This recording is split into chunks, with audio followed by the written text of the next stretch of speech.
வணக்கம் நண்பா. நான் உங்கள் ஜான் ஜேடி. கல்யாண இடத்துல பார்த்தீங்கன்னா, ஒருத்தவங்க வந்து மாப்பிள்ளைய செருப்பால அடிக்கிறாங்க. அடிச்சது மட்டும் இல்லாம அவங்க பிரச்சனையும் பண்றாங்க. ஆனா கல்யாண பொண்ணு பார்த்தீங்கன்னா, அவங்களுடைய வந்து அடுத்த சிச்சுவேஷன் ஏதாவது நிலைமை என்னதுன்னு யோசிக்க வேலை போல இருக்கு. ஆனா இந்த வீடியோ பார்த்தப்புறம் கண்டிப்பா வந்து உங்களுடைய கருத்த வந்து மறக்காம கமெண்ட் பண்ணுங்க. யார் மேல தப்பு இருக்குன்னு. என்ன விஷயம் என்னன்னு பார்த்தீங்கன்னா, அத்தன பேருக்கு முன்னாடி செருப்பு கழட்டி மாப்பிள்ளைன்னு கூட பார்க்காம அடிச்சிருக்காங்க. அதுக்கு எதனாலன்னு பார்த்தீங்கன்னா, அதாவது அடிக்கிறாங்க பார்த்தீங்களா? இவங்க தான் வந்து இவங்களுடைய முதல் மனைவி. இவங்க வந்து லவ் பண்ணி தான் கல்யாணம் பண்ணியிருக்காங்களாம். லவ் பண்ணி கல்யாணம் பண்ணி இவங்க வந்து வரதட்சணை வேணும்னு சொல்லி கேட்டிருந்தாராம்.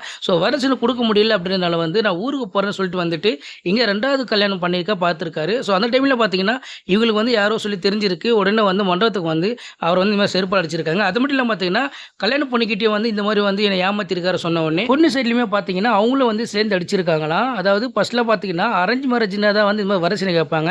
ஆனா இப்பலாம் பார்த்தீங்கன்னா, லவ் மேரேஜ் ஆனாலும் வந்து இந்த மாரி வரதட்சணை கேட்கறாங்க. இத பத்தி வந்து என்ன சொல்றதுன்னு தெரியல. இப்பவும் வந்து இந்த மாரி விஷயங்கள்லாம் வந்து நடந்துகிட்டு தான் இருக்குது ஏதோ ஒரு இடத்துல. இந்த மாரி ஏதோ ஒரு விஷயத்துல இருந்து வெளிய தெரிய வருது. இத பத்தி நீங்க என்ன நினைக்கிறீங்கன்னு மறக்காம கமெண்ட் பண்ணுங்க. முடிஞ்சா என் சேனல ஃபாலோ பண்ணிக்கங்க.